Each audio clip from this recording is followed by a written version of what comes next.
Sometimes we're lucky, and the ideas come fast and easy. Then we have the bigger problem. Which one do I write right now? What's my WIP? Let's talk about that today on Project Shadow. Can you hear me? I have something to say.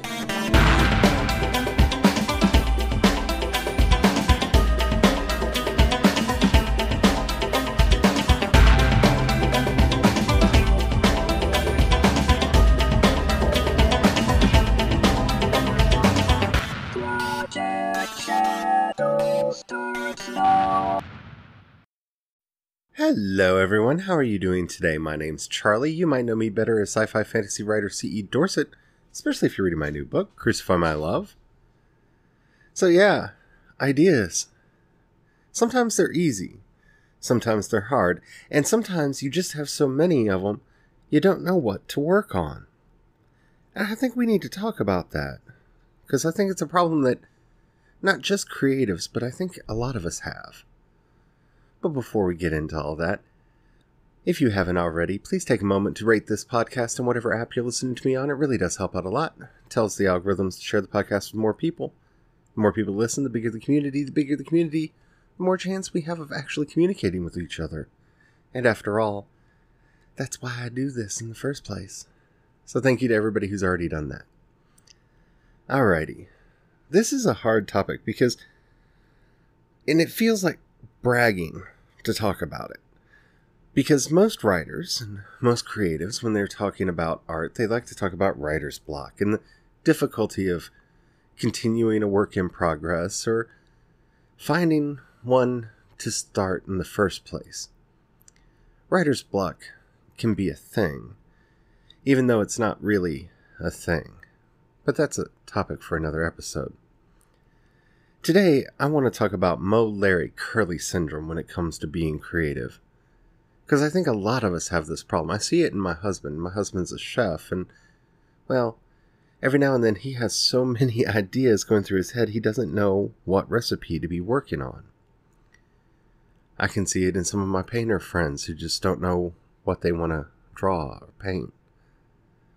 For goodness sakes, I see it in a lot of my friends who like to knit and have so many patterns they want to do that they end up not buying yarn to do any of them. I'm kind of guilty of that one myself.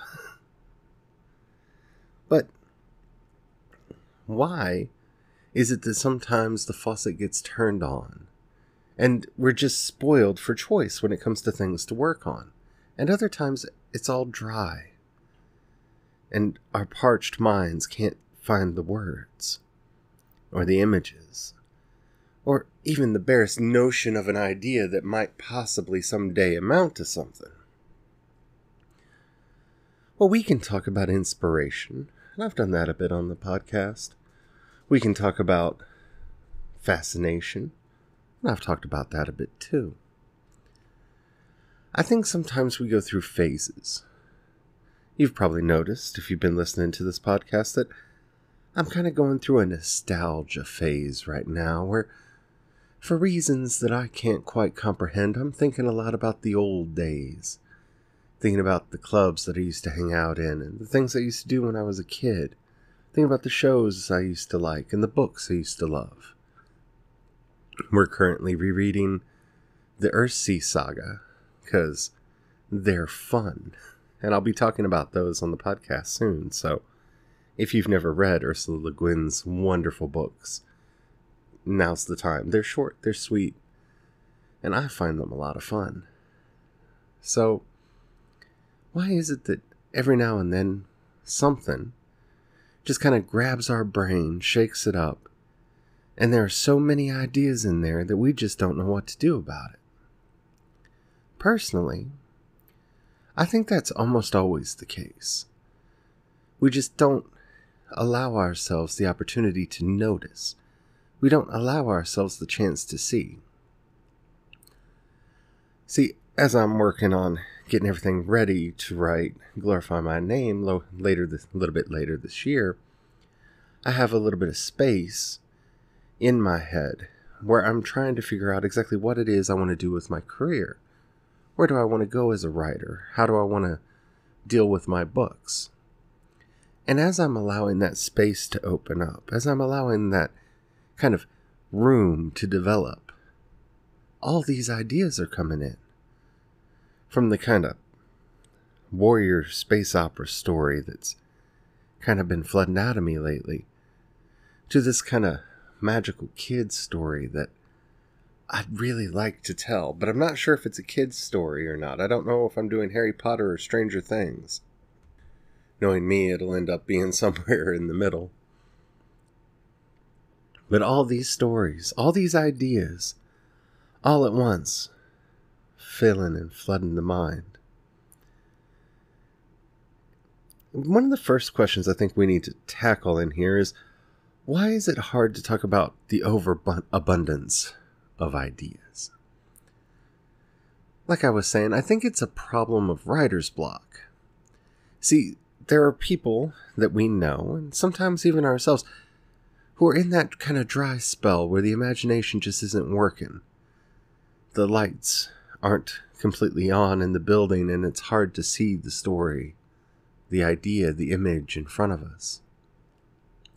And we know so many people, especially if we're part of an online writing community, that are struggling with that it feels like we're bragging. It feels like we're saying something to puff ourselves up, or maybe even to put somebody else down, to talk about how we're currently spoiled for choice when it comes to what we want to write and the stories we want to tell. That's not the case. See, I think these are two sides of the same coin. Writer's block, to me, is when you just haven't found the right groove to get into. Because writing is work. Yeah, it can be fun, but it doesn't get done unless you show up to do it. And there's this wonderful thing called editing that means that the words that we write don't have to be perfect. We just need to get the story on the page so we can get to the point of polishing it and making it work. You can't polish something until it's ready. So, whether we're struggling to find the words to write, or struggling to figure out which words to write, it's really all the same thing. It's a problem inside. See, I don't like using analogies when it comes to writing very often because a lot of them are, well, tenuous at best. But writing a book really is a relationship. Because some days you're going to be good to each other and everything is going to seem fine. And other days, you're going to have arguments. You're going to want to do one thing and they're going to want to do another. And you're going to fight and you're going to argue. And if you're not careful, you get a little bitter. And the relationship doesn't work quite right.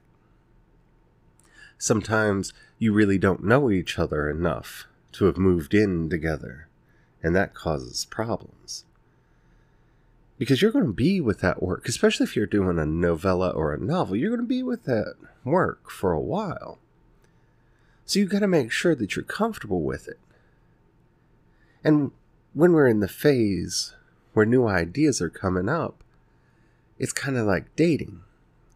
And we're all living that horrible, jealous, you know what I'm saying. Do I even have to invoke the meme? Yeah. We all know that there's going to be a woman in a red dress walk by. But we don't listen to Morpheus.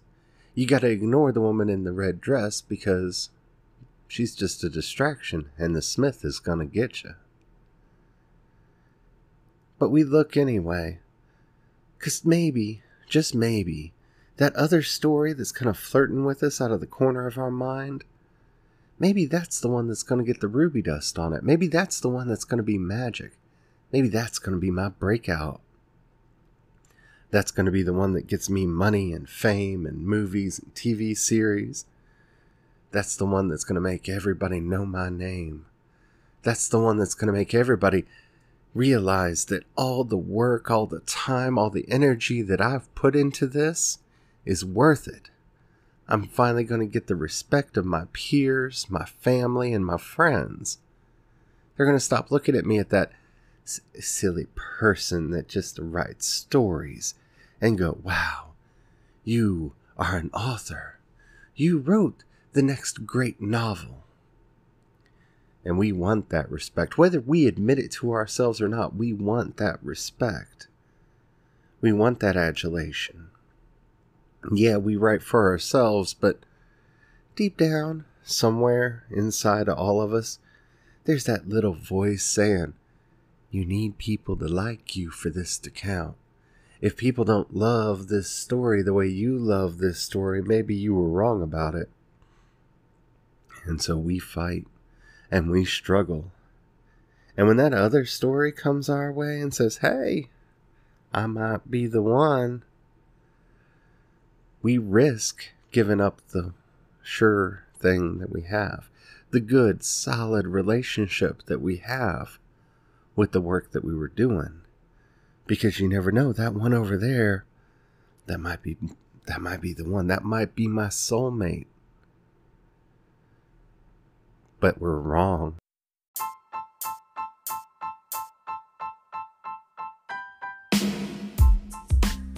The grass is always greener on the other side, or some such thing like that. But it's not. You see, the work that we're not doing always seems better, easier, more interesting than the work that we are doing. And maybe we're not in the middle of a project right now. We're just kind of feeling out what our next thing's going to be. What's that project that we're going to be spending our time with? Because this is where the relationship idea kind of breaks down, because while you're always going to have a relationship with your backlist, it's not quite the same as having a relationship with a person. Because you know eventually you're going to finish this book, you're going to do the marketing, you're going to do everything you can to get it out into the world. But you are going to move on to the next, because there's going to be another book to write. There's going to be another story to tell, another painting to draw, another work in progress. And because we know that inevitably all of these relationships, all of these works that we're doing are only for a limited time, and we know that we only have a limited time, well, we start wondering which one is the one that we should be spending our time with.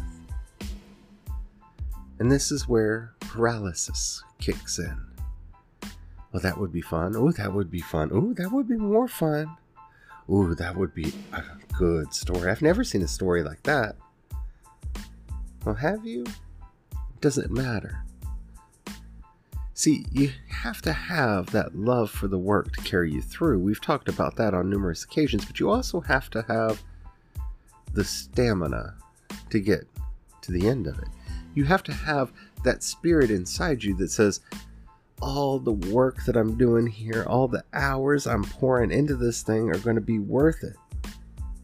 And for a lot of us, worth it is problematic at best. You see, some of us make money off of our work. Some of us make a lot of money off of our work. And some of us have never seen a dime for it. Some of us want to make money. Some of us want fame. Some of us just want readers. And that's where all the problems kick in. You have to have a goal. See, decisions are hard when you don't know where you're going. Decisions are hard when you're confused about the path leading forward. And every creative life, every life on earth, a life that's well lived, has to forge its own path. It has to cut its own way through the jungle. Because if you're following a nice, neat, well laid out course in front of you, somebody else walked that before you did. It's not yours. And maybe, just maybe, that is the way that you should go. But in my experience, the vast majority of us, well, we gotta cut our own path. We gotta find our own way through this world. And that's fraught with danger. That's fraught with distractions, hardships, joy, and pain. And it's easy, especially when you're embarking on the creative life, to ask yourself, is this really the thing that I want to be doing? Oh, wouldn't that be so much nicer? The grass is always greener. In your memories, in your dreams, in your false illusions that walk around and haunt you, but not in reality. Grass is the green that it is. Yeah, we can talk about how it's greener in California, or that it's greener in whatever state, place, time. But in reality, in the real world, in the place that we have to make our day, it is what it is. And when you allow yourself to get distracted in all of the what if, well, that doesn't leave much time for the what should, what am, what is. And that may sound, sorry, my accent is really being a problem lately. That may sound like something that is okay. That may sound like how we spend most of our time. But the bigger problem in all of this is it's all a distraction. You see, the work that matters is the work that you get done. It's the work that you finish. It's the work that you share. See, life is about sharing with others. Every little piece of it. What's the point of having a good joke if you never tell it to somebody and make them laugh? What's the point of anything if you don't share it with another? And I'm not talking about a romantic relationship or any of that stuff. I'm talking about the basic fundamentals. If we're not gonna buckle down, get things done, and share them with the world, what's the point of any of this? And see, that's the two sides of this coin. See, if you never pick a work to start on, you don't have to worry about rejection. If you never finish the work you start, you don't have to worry about rejection. See, nobody can reject you. Nobody can give you a bad review. Nobody can say anything bad to you if you never show them anything in the first place. And I think that's the real secret to writer's block or having too many stories. See, we don't realize it when we're in it because we're frustrated and we're too close to the situation. But in all of it, it's a safety net. It's keeping us from sharing our deepest desires, our heartfelt stories, the images that we care so much about with others where they might be abused or mistreated. It's like the parent that won't let their kid out so they don't get bullied. Well, maybe the kid will get bullied, maybe the kid won't, but if you never let them out of the house, you never have to risk it. See, risk is the real thing that we're hiding from. It's not the story, it's not the work, it's the risk. And when you really dig down into it, there's a certain safety net in not getting things done. Whether that's because, I just have so many ideas I don't know where to start. Or, man, I just can't think of what to do right now. I'm just stuck. There's an odd security buried deep in that. And yeah, it's hard to see because, sure, we're frustrated when that happens. But we're also wrapping ourselves up in the greatest security blanket ever found. You can't fail if you don't try. There's no danger if you don't dare to put the work out. So as long as we keep ourselves bundled up with nerves and not knowing what to write, what story to tell, what vision to put out into the world, we're safe. It's fear that holds us back. It's fear that paralyzes us. It's fear that keeps us from doing the work that we want to do because it keeps us safe from the rejection and the judgment that we just don't want to experience. And that's the real enemy here. Yeah, sometimes we're spoiled for choice, but sometimes, and I would say, at least in my case, most of the time, you're just procrastinating. I know I am. Because I don't have to worry about people not liking the story if the story never gets finished. Because after all, I want people to love my fiction. And I don't have to worry about them hating it if they never get to read it.